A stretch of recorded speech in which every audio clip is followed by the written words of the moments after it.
See the historic events of the next few weeks through expert eyes. A special one-hour briefing by ABC science editor Jules Bergman on the upcoming U.S.-Soviet space mission, Union in Space. Next, here on ABC. It's the lemon, it's the lime, it's the sugar-free. Ladies and gentlemen, sugar-free 7-Up is now the fastest growing soft drink in America, and you did it. Of course, the fact it tastes so good may have helped a little. My mother thanks you, my father thanks you, we all thank you. And when you order a hamburger, try a sugar-free 7-Up and see why it's America's fastest growing soft drink. You'll thank me too. Introducing the $36 million phone. Of course, inflation keeps directory assistance costs high, but you've made a start. Keep using the book. Put the very best ingredients all together with 99 years of brewing skill and dedication to quality, and you've got what we think is the best tasting beer you can buy. And put Olympia together with a great day of fun, and you've got the best of everything. Pour yourself the best beer in the land. Olympia. Beer doesn't get any better. Olympia Beer presents the 4th annual Ole Super Bowl Motocross, Saturday, July 19th, with the most daring riders in the world. McCullough, DeCoster, Aberg, and all the rest competing for top honors at the Los Angeles Coliseum. Be there. Dramatic fire rescue film at 10:30. Apollo Soyuz. How do you read? Soyuz, Apollo. Muy слышали хорошо. Okay, I understand you. Да, мы слышали очень хорошо. ABC News presents the joint Apollo-Soyuz test project, Union in Space. Brought to you by Western Union, the fastest way to get the word around.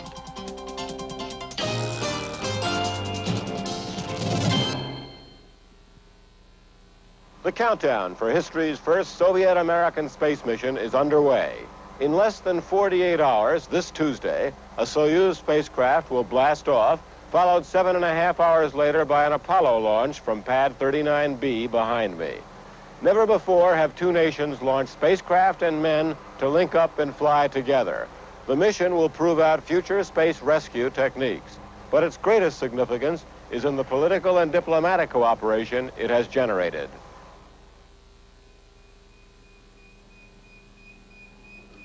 This is year 18 of the space age. It all began in October 1957 with the launching of Sputnik, a basketball-sized spacecraft that did little more than beep while sailing around the Earth in orbit. But that was enough. It was the first man-made object that had ever been put into orbit. And it was made in Russia and sent aloft weeks before America's first satellite, Vanguard 1, had been scheduled for launch. Vanguard blew up on its launch pad, humiliating the world's foremost technological power for the second time in weeks. The space race was underway.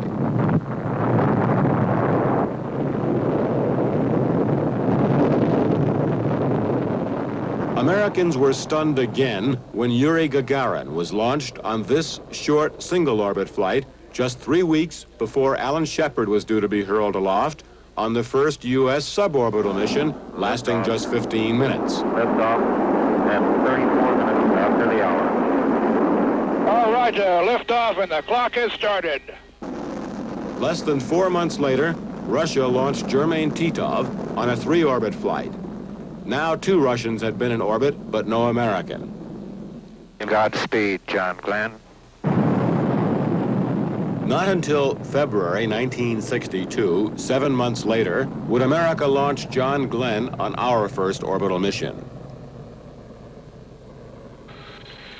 Roger, 0G, and I feel fine. Capsule is turning around. Oh, that view is tremendous. More orbital flights followed for both nations. There was one major difference. The U.S. had openly declared its goal was the moon, and with Project Gemini, perfected the rendezvous and docking techniques needed. At the same time, the testing of the giant rockets for the Luna mission began, and the 3-man Apollo spacecraft was being built. Russia never announced any flight until it was off the ground, but kept making grandiose generalized predictions and then surprised us. In March 1965, Russia's Alexei Leonov, the Soviet commander of the Soyuz in this week's joint flight, became the world's first spacewalker, emerging from the two-man Voskhod capsule over the Soviet heartland for a short extravehicular activity. What the Russians never told anyone was that Leonov's spacesuit ballooned so much he was trapped outside the Voskhod until he was able to let out some of the pressure. This was just 10 weeks before Ed White would perform the same feat on the Gemini 4 flight. The flight director says, get back in. No, back in. Come on. We still got 3.5 more days to go, buddy. I'm coming. America finally soared ahead with the Gemini 6 and 7 flights in December 1965, where one spacecraft rendezvoused with another, and a new endurance record was set with Gemini 7 remaining in orbit for 2 weeks. The co-pilot of Gemini 6 was Major Tom Stafford, then flying his first mission. He has since flown 2 other space missions and now commands the Apollo in what we call ASTP, the Apollo-Soyuz Test Project. Both nations pushed ahead, America for the moon, Russia as usual, with mysterious hints but no clearly stated goals. Then both stumbled. 3 weeks before the first Apollo flight, disaster struck. The Apollo 204 fire at Cape Canaveral took the lives of Gus Grissom, Ed White, and Roger Chaffee, and set back America's space program a year and a half.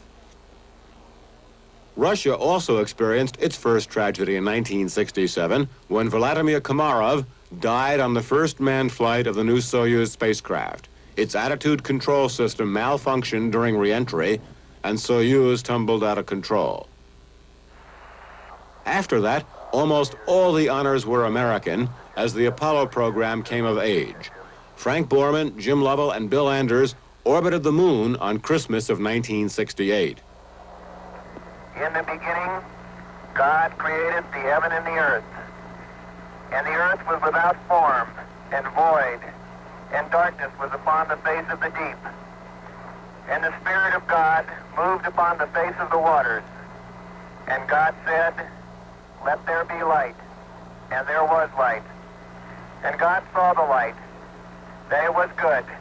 And God divided the light from the darkness. The daring flight had been rushed amidst fears that Russia was about to launch a manned lunar mission. U.S. reconnaissance satellites had pinpointed an enormous Soviet rocket on the launch pad at Tyuratam, a rocket that disappeared in an apparent launch pad explosion.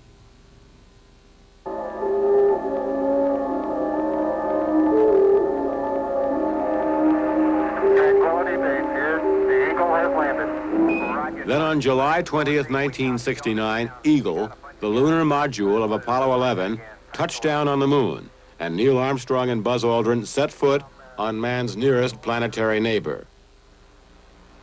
That's one small step for man, one giant leap for mankind. 5 more U.S. lunar landings followed. Russian spectaculars were conspicuous by their absence. Приблизилось время старта корабля «Союз-11».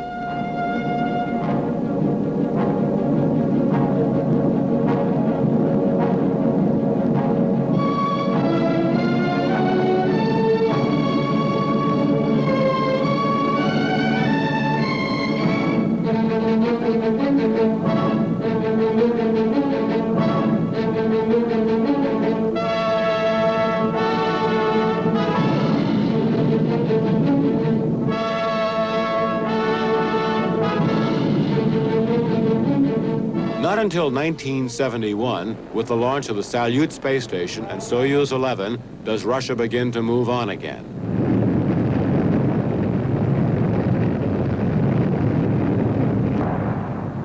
The first attempt to dock with the new space station had failed. The next Soyuz, number 11, succeeds. The goal is long-endurance flight. For 23 days, the 3-man cosmonaut crew works away in the space station, exercising to keep heart muscles toned up for re-entry after their weightlessness. But after leaving Salyut, a hatch seal fails, and all 3 men die when explosive decompression sucks the oxygen out of their lungs. The film we are seeing here was in the film magazines that came back safely on board the ill-fated spacecraft.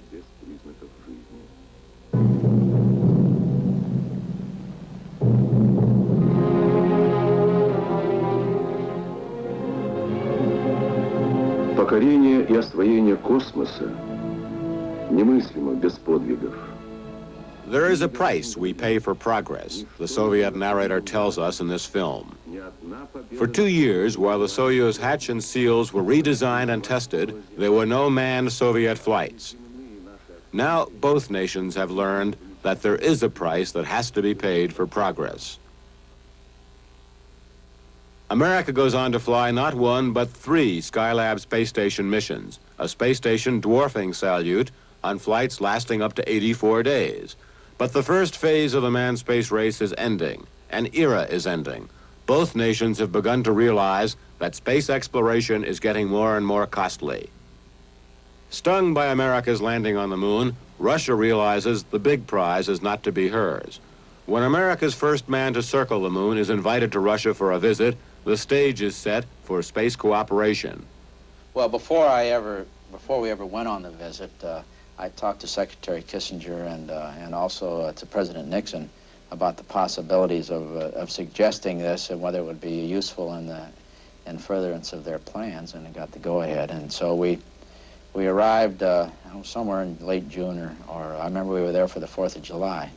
In the course of the 10 days that we spent in the Soviet Union, we discussed it off and on with Dr. Keldysh, the head of their Academy of Sciences, and also with several other of their scientists, and also suggested to the president while we were there. Why do you think they became interested in flying a joint mission with us after all the competition there had been between both countries? Well, Jules, I can't really perceive why they want to do it. I would like to think it's because they really have a sincere desire for cooperation in a very, very expensive arena. And I think that the success of our American program probably indicated to them that they ought to cooperate. And so a new era begins, highlighted by detente. We have joined in plans for an exciting new adventure.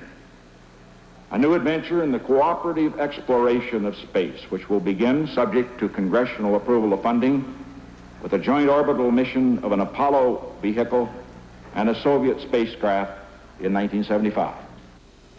So Alexei Leonov and Valery Kubasov for Russia, and Tom Stafford, Deke Slayton, and Vance Brand for America were chosen as the crew for the world's first Union in space.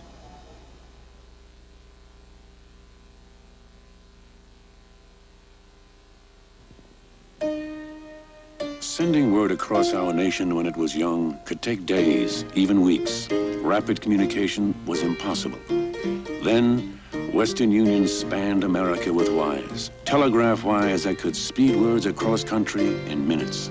But today, a new barrier exists. Not distance, but words themselves. We generate words at an astounding rate, so fast that our ability to move them is falling behind our ability to produce them.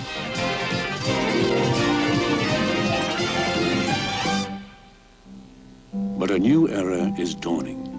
In this valley, the antennas of an Earth station are aimed into space, beaming millions of words over America's most advanced communication system. One of the networks operated for business, government, and the public by Western Union. To see how this system works, let's follow this electronic stream of words from Earth into outer space.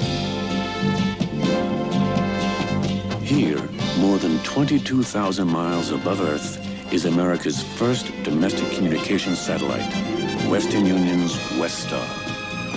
WestStar can relay up to 8 million words per second. Western Union messages, computer data, telephone calls, and broadcast signals travel up from Earth to WestStar, then back to an Earth station at the speed of light. From there, Western Union's land-based networks relay these messages to their destinations. With 2 WestStar satellites now in orbit, Western Union can provide coast-to-coast private telephone and data transmission links at half the cost of earthbound systems. The Westar Satellite Network, a giant step toward making Western Union once again the fastest way to get the word around.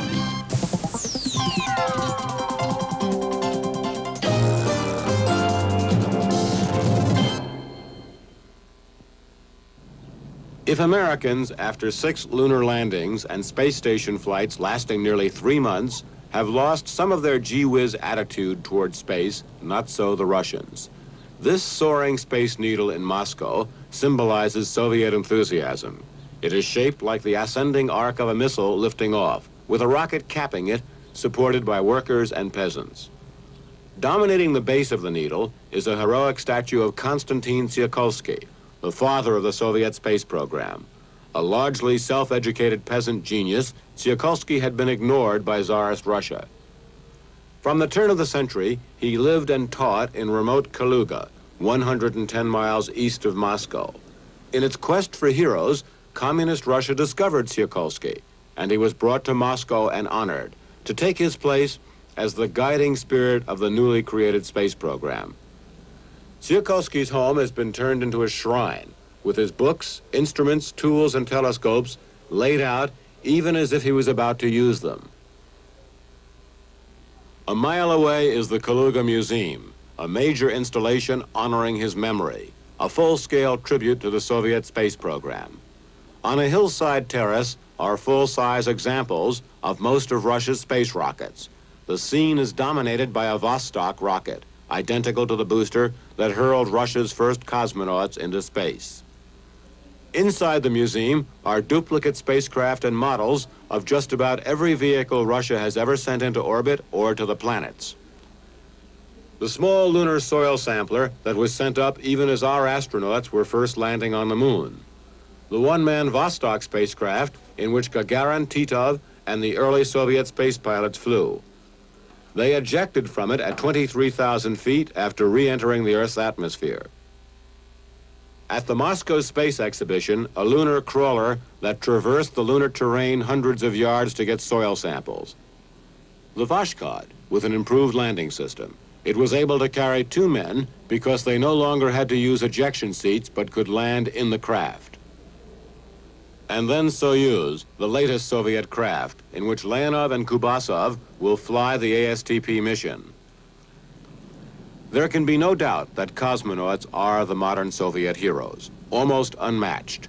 And no one is worshipped among the cosmonauts as is Gagarin, first in space and then a tragic death at a young age in a training accident. Statues and busts of Gagarin are everywhere. The Moscow Space Park, the Kaluga Space Museum, Star City where the cosmonauts train. For every Soviet spaceflight, there are countless stamps, pins, and buttons honoring the cosmonauts.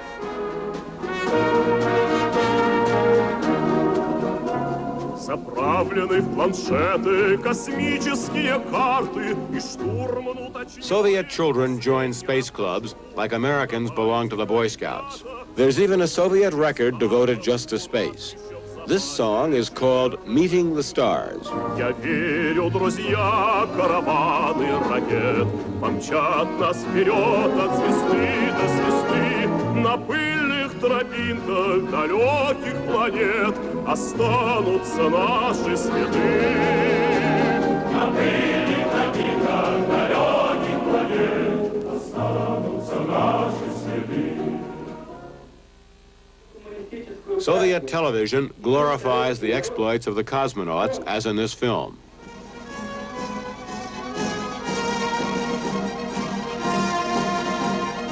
(1961), Yuri Gagarin's first and only spaceflight.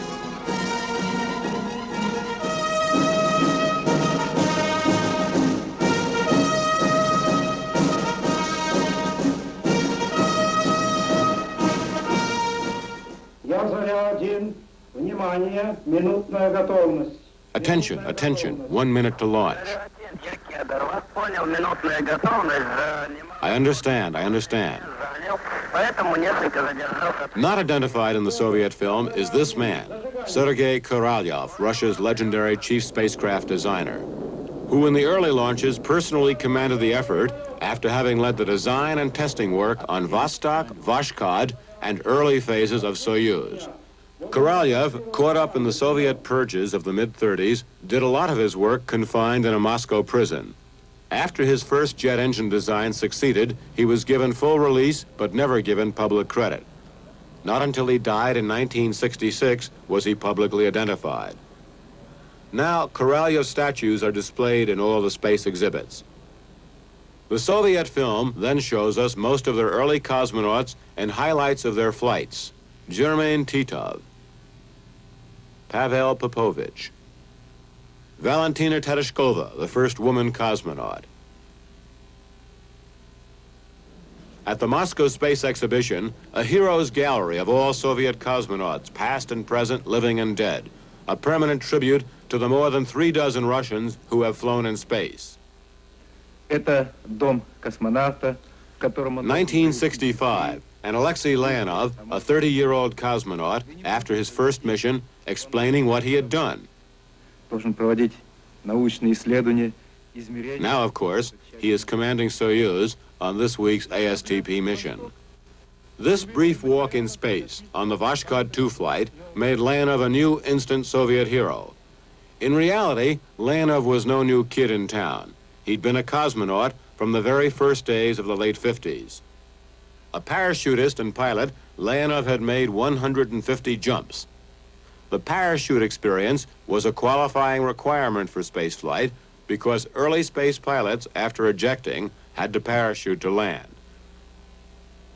Leonov's wife is a schoolteacher, a woman of few words in public who is dedicated to what her husband does. Can your wife give us any idea what it's like being the wife of a cosmonaut? Безусловно, работа налагает какие-то неудобства, какие-то трудности, но приходится мириться. It is very difficult for me. My wife said, it is, everything is need. The Leonovs have two daughters. Victoria is 13 years old. Oksana is 7 years old. Leonov's flight engineer, Valery Kubasov, is married to an electrical engineer. They also have two children. Leonov is a serious artist. We're inside the Culture House at Star City, an exhibition of 40 of Alexei Leonov's paintings, many of them dealing with space. This is Vostok 2 in orbit, an earlier Vostok than the one Leonov himself flew.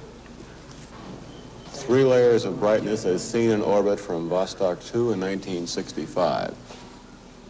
A spacewalk painted in 1969, not Leonov's own, which he calls Passage from One Spacecraft to Another. I started painting when I was a boy, about 8 years.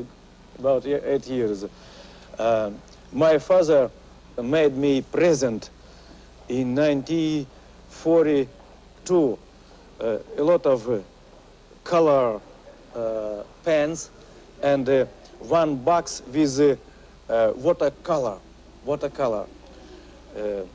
I drew everywhere and everywhere. I drew on window, on wall. My father very liked it.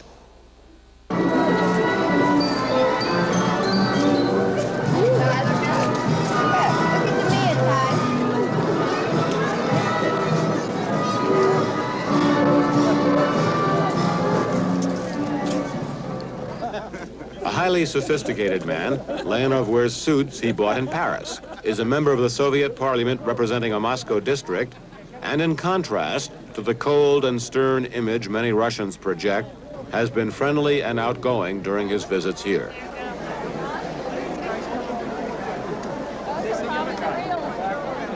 John, you want some help? Yes, if you could spread some crabs off down at the other end down there. A police department crab fest in Alexandria, Virginia, with President Ford and Soviet Ambassador Dobrynin. He does appreciate it. Mr. Ambassador, here's your vodka. Next time, I didn't know.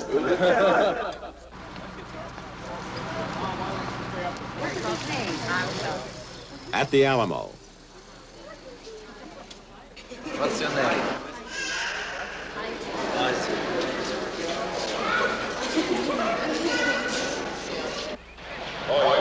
At the Astrodome in Houston.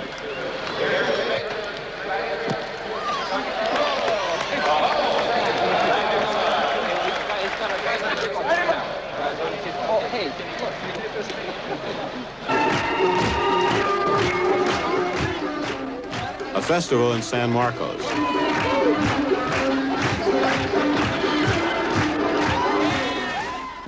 At Cocoa Beach near Cape Canaveral.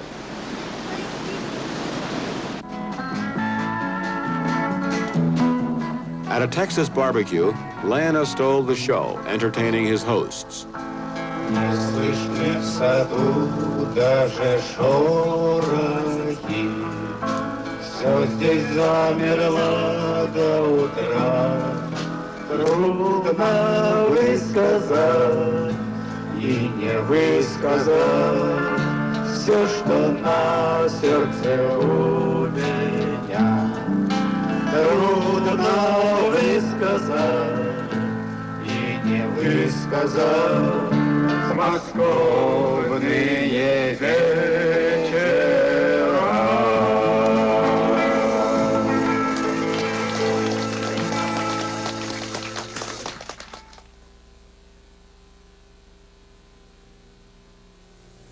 For generations, the fastest way to send a message was to go to a Western Union office. But since then, the world has changed a lot, and so has Western Union. In the past decade, Western Union has undergone an enormous modernization. So today, we can move words as fast as America generates them. Now, the world's largest telephone answering service makes it easier to reach Western Union. Hundreds of operators are on duty round the clock. So when you call us to send a mailgram or a telegram, Western Union, may I help you? your message is received in just moments. May I have your party's name and address? To speed your message to its destination, every operator is linked directly to our central message routing computer. Thank you for calling Western Union. In all, we've invested more than $1 billion to make Western Union more than ever the fastest way to get the word around.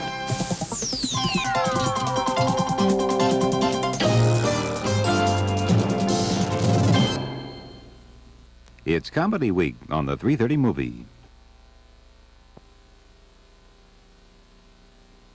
2 years ago, it would have been impossible for me to be standing here. This is Vesny Gorodok, Star City, headquarters of the Soviet manned space program. The joint flight has removed a tiny bit of the deep secrecy that has surrounded the Soviet space program for many years. It is the most dramatic and the most visible sign of détente, the relaxing of tension between the United States and the Soviet Union. 25 miles east of Moscow, Star City is a military complex. The Soviet manned space program is tightly run by the Soviet Air Force. Star City looks like a small college campus.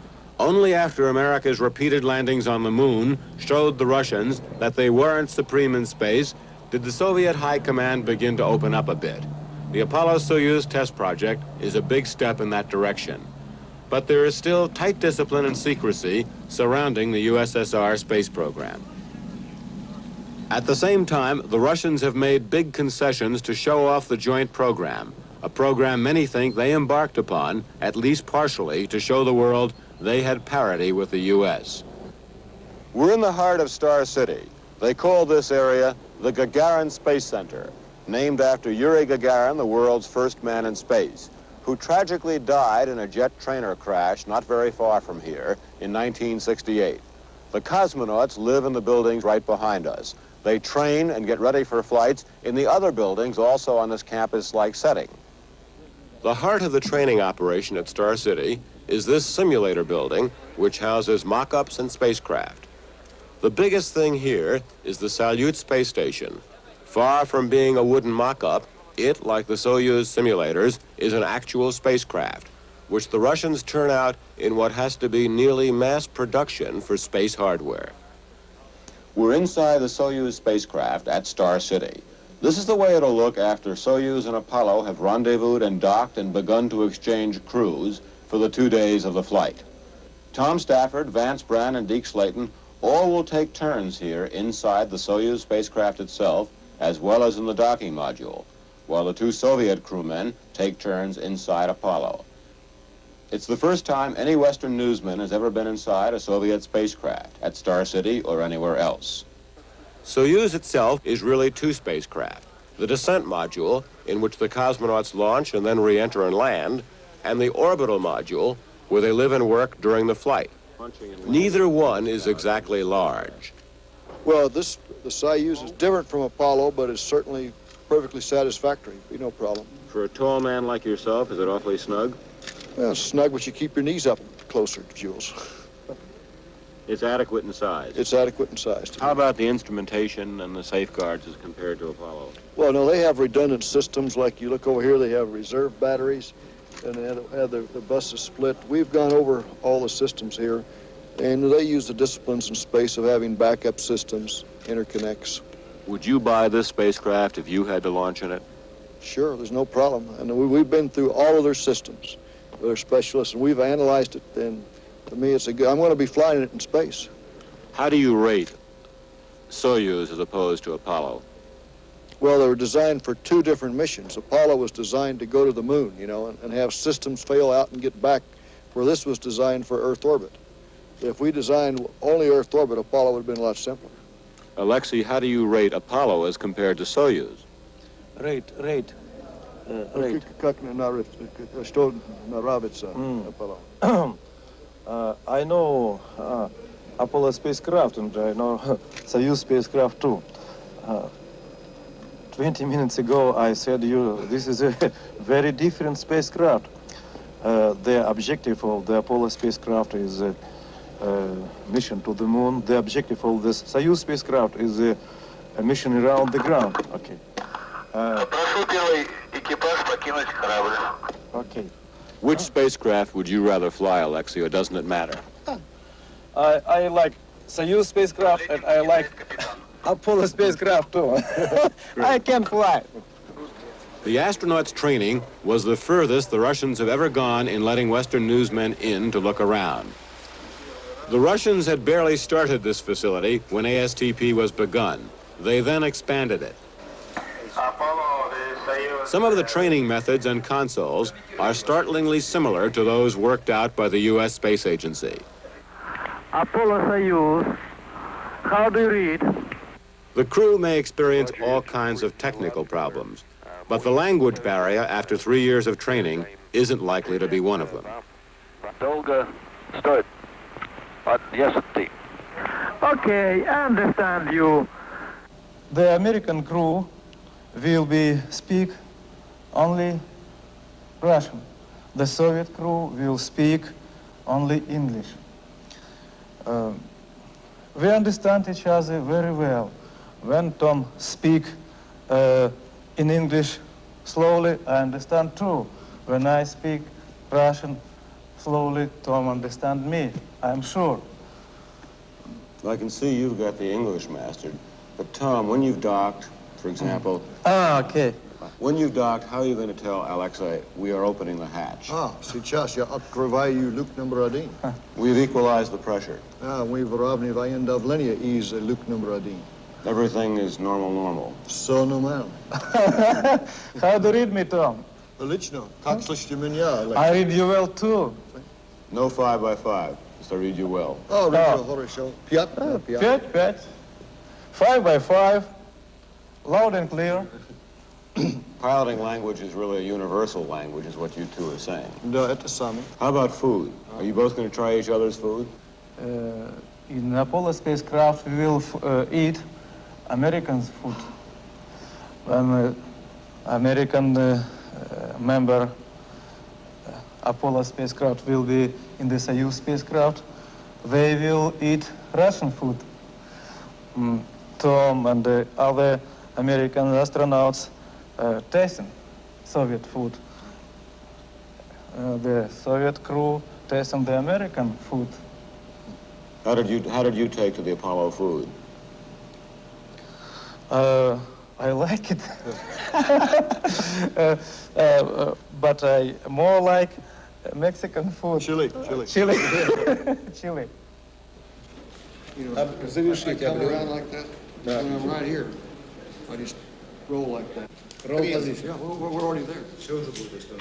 The Soviet training at Star City includes classroom sessions.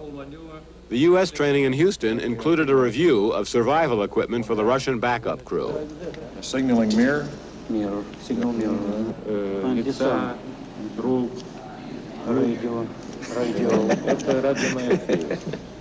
У нас радиомаяк. Анатолий, как слышите меня? I read you very well, loud and clear. Other signaling devices.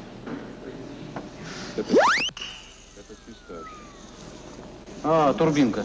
Да. Сирена.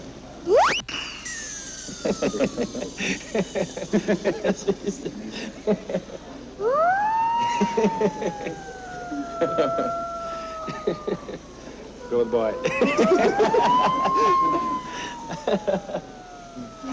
Danger. This is the medical accessory kit. This is this material through here, and this part is here. Most of this is injectable drugs. В этом находится, значит, большинство находится в этом, да, остальные, значит, особенно уколы, находятся в малой упаковке. For example, let's go to him. Yes. No. I think that's the way we approach it. We pretend now he is sick.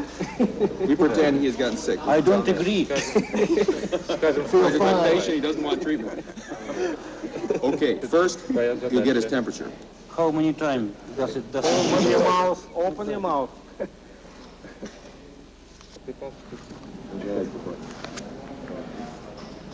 Be careful. Okay, push in and then pull out. This is the other part I want to show you. This is, for instance, a medication for pain, if necessary. You hit it against the surface you wish to inject into. Дюза такая. Очень легко. Не надо очень. Нажми. Просто нажать или? Не, просто приставь. Не треба тримати. No.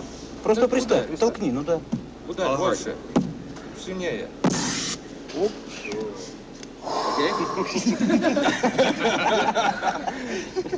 And this can contain medication for pain, for motion sickness. This type of material is included. Так оно на такую глубину и проткнет тело. Ну-ка, давай. No, I will cry. Very loud. Despite the obvious warmth and camaraderie among the crews, there are still some suspicions and closed doors. For 15 years, the Russians have tried to conceal the location of their manned launch port by calling it the Baikonur Cosmodrome. That turns out, as many of us suspected, to be just not true. Baikonur, in fact, is a city 135 miles away from the real launch site at Tyuratam. The Russians weren't even going to let the astronauts themselves look at Tyuratam, their launch center. But Tom Stafford laid down the law, declaring, if we don't see it, we don't fly the mission. And the Russians gave in. Our astronauts were the only Westerners ever to be allowed here, aside from Charles de Gaulle. And the Russians, to preserve the secrecy, flew them in and out at night in total darkness. It is a huge area, with Russia's long-range military rocket test stands and silos scattered over hundreds of square miles of high desert. Our astronauts never saw any of that. They were shown and got inside the actual Soyuz that Alexei Leonov and Valery Kubasov will fly into orbit, and inspected the rocket itself closely.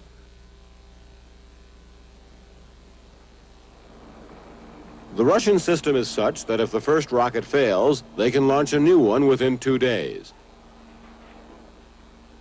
But should Apollo fail, which no one expects, the U.S. has neither a backup rocket or a spacecraft anywhere close to being ready. The ASTP mission would be delayed for months.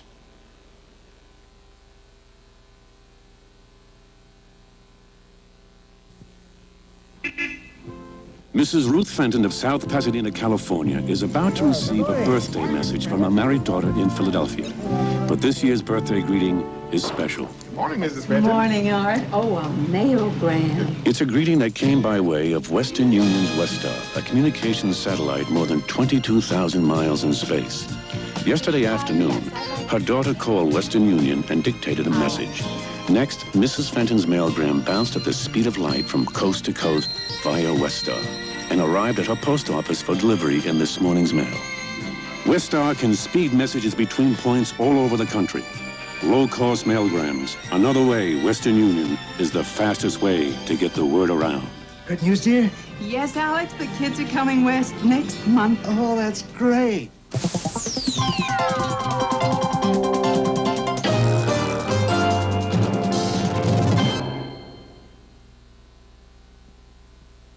Ключ на старт. Есть ключ на старт. Есть старт. 2 days from now, if all goes well, a Soyuz spacecraft will be launched into orbit from Tyuratam, Russia's Cape Canaveral. All engine running. Liftoff. We have a liftoff. 7.5 hours later, America's Apollo spacecraft will be launched from Pad 39B at Canaveral, the liftoff point for all of America's lunar missions. Then a classic space game of chase will begin, with Apollo in a series of rendezvous maneuvers to catch up with Soyuz, maneuvers that were perfected during our Project Gemini. Soyuz will be the passive target, Apollo the active pursuer, doing the engine burns to catch up with the Soviet vehicle. First, Apollo will maneuver to get on exactly the same planar course, then ever so slowly close in on Soyuz at a speed of less than 1 mile per hour. For the next 30 minutes, the two spacecraft will fly in formation, station keeping it's called, while the control centers and crews of both nations make sure everything is okay. After everybody is satisfied that everything is working, Apollo will inch forward for the actual docking. The world's first joint spaceflight will actually be joined, with the two vehicles linked together. A spacecraft named Soyuz. It's the Soviet word for union or rendezvous, and Apollo. The mission literally is a union in space. The most unique thing about it is this docking module, which links together the Apollo spacecraft and the Soyuz spacecraft after they're in orbit. To make it happen, both nations had to agree on a common design for the docking module, which was built by the U.S. The docking device or adapter, which links together the Soyuz spacecraft and the docking module in orbit, is an improvement over the previous devices used by both nations. We should see it all happen this Thursday, just after 12 noon Eastern Time, 7 p.m. Moscow time, when the final docking takes place over Germany. Both Apollo and Soyuz will be sending back live television pictures to Earth via the Applied Technology Satellite, positioned 22,000 miles over the Earth. The pictures will be relayed to the U.S. and Soviet control centers, and from there to the networks and your home screen. For the next 3 hours, the crews will be getting ready to cross over to the other spacecraft. Alexei Leonov and Valery Kubasov will lower the pressure inside Soyuz from its normal 14.7 pounds per square inch to 10 pounds, to be sure neither crew gets compression sickness or the bends. The American crew will have checked out the docking module, and Tom Stafford, the U.S. commander, will be waiting for Leonov as he opens the hatch on his side and enters from Soyuz, just as they did during this training in Houston. During the 2 days Soyuz and Apollo fly together, each crewman from each spacecraft will switch over to the other nation's vehicle to visit, perform experiments, and eat together. The primary mission objective, as stated in Article 3 of the joint U.S.-Soviet agreement signed in 1972, the testing of joint rescue methods and the new docking adapter.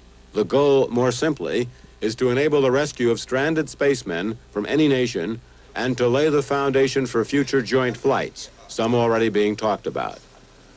When they meet 137 miles over the Earth later this week, it will be the first time the 5 astronauts will have seen each other since their last training session 2.5 months ago. Our astronauts have visited Russia 3 times. The cosmonauts came here 3 times to practice on mock-ups and simulators of the spacecraft and the docking module. The whole world knew Apollo, but Soyuz was largely a mystery. We had a lot of questions about its lack of sophistication, its reliability, and safety after 2 fatal accidents in orbit. These 2 men, Colonel Anatoly Filipchenko and Flight Engineer Nikolai Rukavishnikov, are the backup crew for ASTP. They flew the Soyuz 16 mission this past December for 6 days. It was an exact rehearsal down to the hour of the ASTP flight. The Russians flew Soyuz 16 to reassure U.S. space officials concerned about the safety of Soyuz after its past failures. Here we see how the Soviet methods differ from ours. The rocket and spacecraft are mated and completely checked out inside this engineering building. 4 days before the launch, they are rolled out, still on their railcar transporter, to the pad. They're hoisted vertically to launching position. Filipchenko and Rukavishnikov travel the 1 mile to the pad in a comfortable bus, carrying their portable air coolers, just as U.S. astronauts do.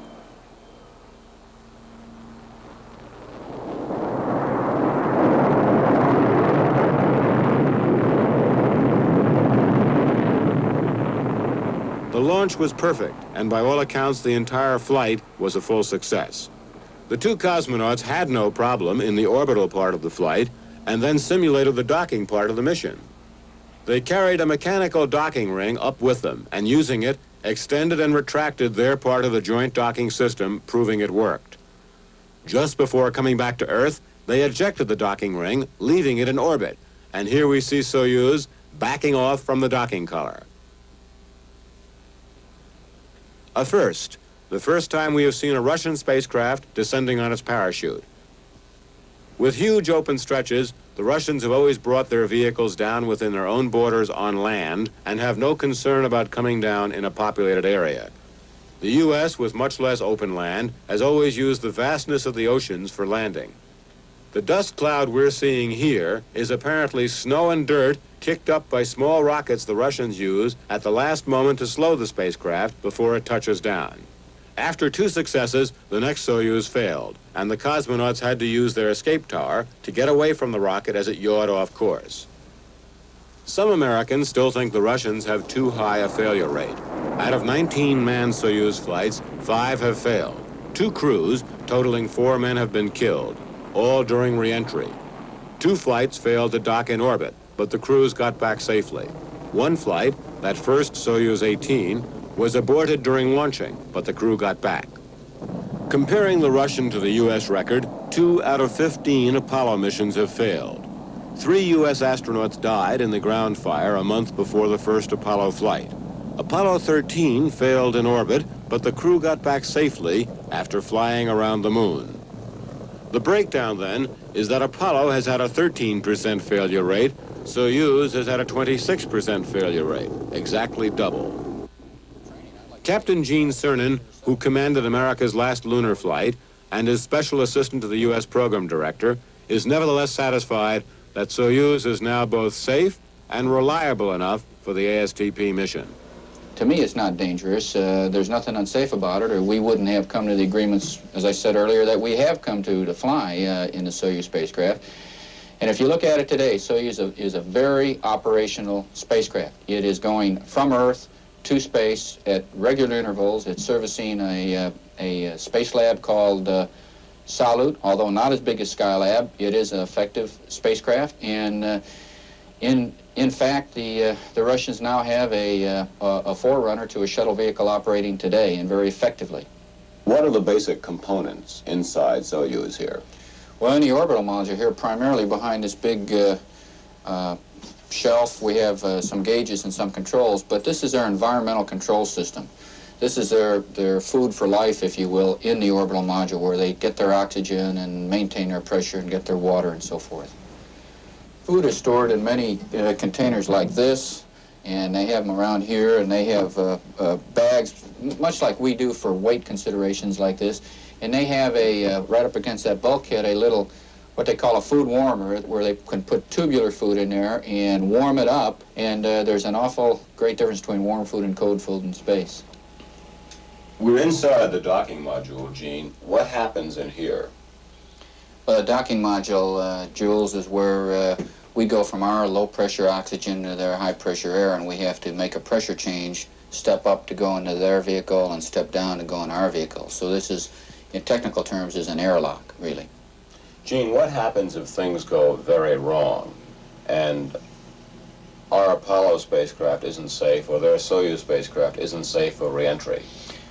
For re-entry, well, if there's any problems in space, the the first thing we've agreed to, and we've practiced this, we've thought about it with the cosmonauts, is that we will immediately retreat to our own spacecraft and let those who are most familiar with the problem, the Soviets and the Soyuz and us in the Apollo, attempt to solve that problem.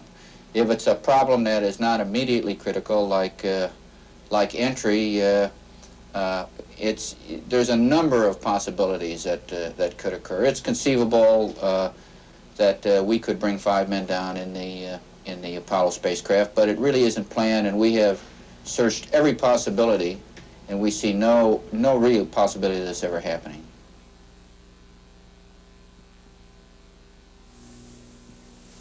Here are the West Coast figures. I don't have time to call all those people. Send to telex, have them reply the same way. Right. That scene's being repeated a lot these days as more businessmen find Western Union's telex and Twix networks a fast alternative to the phone, especially when they need to reach more than one person. Take telex. It isn't just fast, it can also be a lot cheaper than the phone. A 3-minute call, Washington to San Francisco, costs $1.36. A 65-word telex message, just 60 cents. A call from Chicago to New York, $1.20. Telex, 30 cents. Philadelphia to Boston, $1.08. The telex, 18 cents. When you've got to get the word around fast, don't reach for the phone. Have your secretary send a telex or Twix. It's probably just down the hall.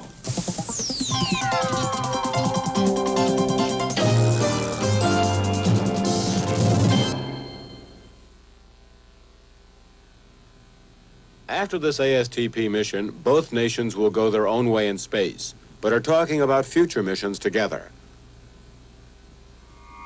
The next step for the United States is the unmanned exploration of Mars, the red planet, millions of miles from Earth. America's Mariner 9 spacecraft orbited Mars in 1971 and sent back these tantalizing views. After years of analysis, scientists have concluded that Mars has an atmosphere, albeit terribly thin, and has enough moisture and chemicals so it could perhaps support some form of life. A month from now, 2 Viking spacecraft will be launched on an 11-month journey to Mars, aimed at landing and searching for signs of life and sending back close-up television pictures. Viking is scheduled to land on July 4th of next year, America's bicentennial date. Its mechanical sampling arm will reach out, scoop up soil samples, and they'll be analyzed with the results radioed back to Earth. Following Viking, the next planned U.S. space project is the Space Shuttle, with its first manned flights due in 1979 or 1980. Aimed at lowering the cost of space exploration, the shuttle, with a reusable orbiter spacecraft, will carry scientists into orbit, loft satellites, and bring back broken down ones for repair. It'll land much like an airliner on a runway at Cape Canaveral. Hundreds of shuttle flights are planned in the 80s to make space economical, NASA says. For the Russians, it'll be more Soyuz and Salyut flights for the time being. But both sides are now talking about other joint flights if ASTP succeeds. On the outskirts of Moscow, this historic and imposing estate. Napoleon spent his last night in Moscow here, and Catherine the Great once lived here. Seldom seen by Westerners, it is the home of the Soviet Academy of Sciences and the focal point for Russian spaceflight planning, where I talked to Dr. Boris Petrov, one of the leaders of the Soviet space program. You seem to be saying that there are proposals for talking between both nations, and that it's very likely there will be future projects. Yes, we shall have future projects according to our own program, as United States according to your national program, and our national program devoted to space research by automatic vehicles and by spaceships or space stations like Salyut programs. This program will continue, and in the development of this and to realize this national program, it's possible to find several items, several tasks to solve joint cooperation. NASA's Glyn Lunny, ASTP technical director, confirms that both sides are talking about future missions. I think where we now go is a discussion of what missions would be productive and useful for both of us to do jointly in the future. We will probably renew those conversations later on this year. In our case, we will be looking forward to operating the shuttle in the 1980s, and there are a whole variety of mission possibilities that opens up. On the Soviet side, they probably, for the near future at least, will continue to operate the Soyuz, the Salyut, and we will probably see advanced versions of those or perhaps entirely new spacecraft by the time the shuttle is operational. And I think the missions of the future will involve those kind of pieces of equipment. Deke Slayton, the ASTP docking module pilot. What is happening with their space program that you see? Well, I can only conclude that they're going on at a very rapid pace. They certainly aren't slowing down, and I would guess they're accelerating, if anything. And what do you see happening to our space program? Well, I think we're going to press on, too, but obviously we're kind of at a low part of the curve right now. I'm confident that we're going to get the space shuttle built and operating efficiently, and that space is going to become more of a routine thing. I think part of the problem in this country, we got to stop and go sort of a thing. We hit one thing like the lunar landing, you know, and that's got a lot of charm to it, and so everybody's behind it. But once you've landed on the moon, and you got a whole bunch of people say, well, so you've done that, what else do you want to do? They forget that wasn't really all it was all about. And so I think we've just got to settle down for the long haul here. And you know, the charm of first was long behind us, and people need to start looking at what's the long haul. I think the next time you're going to see that kind of enthusiasm for space that we saw for Apollo is when we decide to go to man to Mars. I don't think it's going to happen before that. But we're going to do a lot of good work in the meantime, in my opinion. And I think we're going to go to Mars someday, too, and I think you and I are going to see it.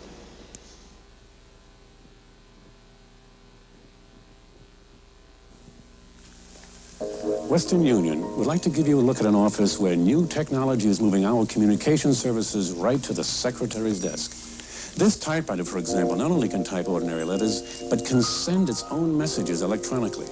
A simple switch connects this new communicating typewriter to the outside world through Western Union's information networks. Set the switch on Telex or Twix, for example, and within minutes, your message prints out at any of more than 500,000 teletypewriters in offices here and around the world, even at an office 8,000 miles away. Turn the switch again, and the same machine will let you send mailgrams to anyone in the continental United States and Canada for delivery in the next business day's mail. The communicating typewriter, another example of how, now and for the future, the fastest way to get the word around is Western Union.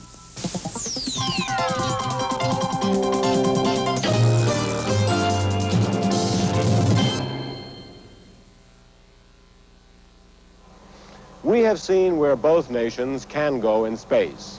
The truly remarkable thing about ASTP is not what it will accomplish, which is minimal, but that it is at all, that it actually is happening.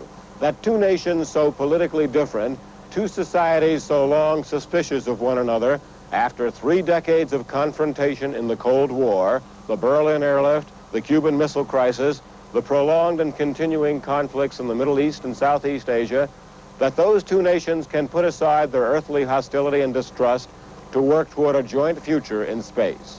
That's what ASTP is really all about. Can Russia and the U.S. work together toward future flights? No one is sure, but so far the answer seems to be yes, if this flight succeeds. This is Jules Bergman at Cape Canaveral. Union in Space has been brought to you by Western Union, the fastest way to get the word around.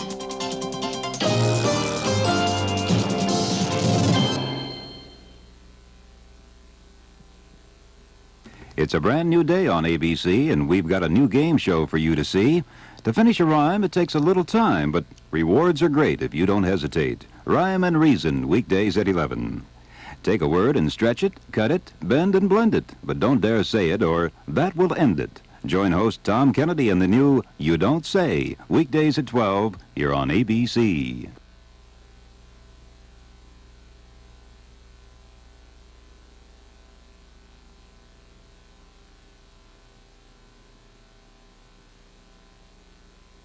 This has been a presentation of ABC News.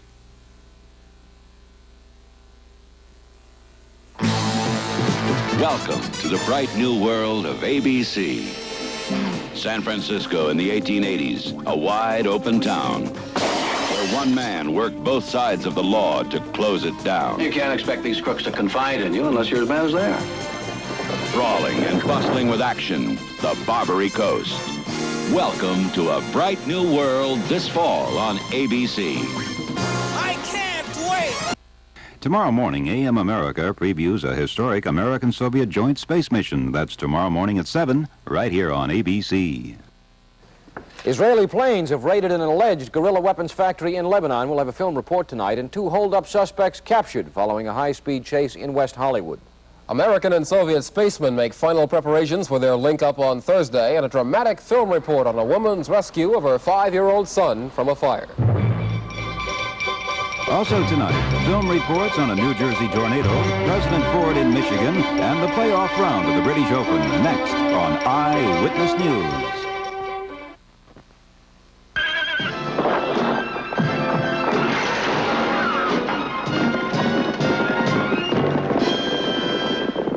Now comes Miller time. You always thought you had the fastest quarter horse in 3 states, and he just proved it. Now's the time to head for the best tasting beer you can find.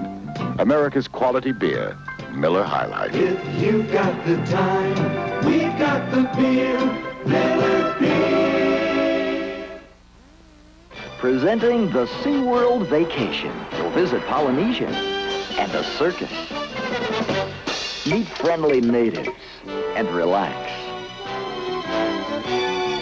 You'll see a new show starring Shamu, the Yankee Doodle whale. Explore tropical reefs and have an adventure beneath the sea. For a world of things to see and do, for this year's best entertainment value, it's SeaWorld. For all you shoppers who are looking for another reason to switch to Vons, it's behind this door. Our Vons exclusive. He's been very busy lately, slashing even more prices store-wide. Does that make Vons the lowest price supermarket in town? Well, that's what he's working on. In fact, here's an example. Tide detergent, a 49-ounce box, just $1.08 at Vons. Chuck Henry reports on sharks tomorrow night at 5. This is Eyewitness News, the 10:30 report with Dick Carlson, Larry Carroll, and the Eyewitness News team. Good evening, I'm Dick Carlson. Here's what's happening at 10:30 tonight. It's all quiet again in the hills above Hollywood, but there was lots of excitement early this evening. Sheriff's deputies swarmed throughout the area on Fairholme Drive. About 6 o'clock, they were looking for a pair of robbery suspects. Now, there were some reports of some shooting. There was no gunfire. Bill Redeker was there when the search ended. The suspects held up Regina Liquor Store on Santa Monica Boulevard in West Hollywood. They ordered clerk Bill Jones and his 77-year-old friend George Brandis to lie down. Jones obeyed, but Brandis didn't. So the suspects hit him over the head and made off with $200. From the liquor store, the suspects headed up into the Hollywood Hills. With the help of the Sheriff Department's helicopter, 45-year-old Manuel Tamanto and 30-year-old Eddie Anspach were sighted and captured. The $200 and the guns were found nearby. Both have been charged with assault with a deadly weapon and robbery. Meanwhile, victim Brandis is reported in good condition. And back at the liquor store, clerk Bill Jones tells a story that has been repeated several times before. And the guy told me to lay flat down on the floor there, so I did. And he jumped over the counter and got in the register and took what was in the register and got what was in the box. And in the meantime, I heard some commotion over there, and evidently they had hit the man that was with me over here in the head with a gun butt. Did they threaten you at all with the guns? Well, sure they threatened me. They told me I'd lay flat or they were gonna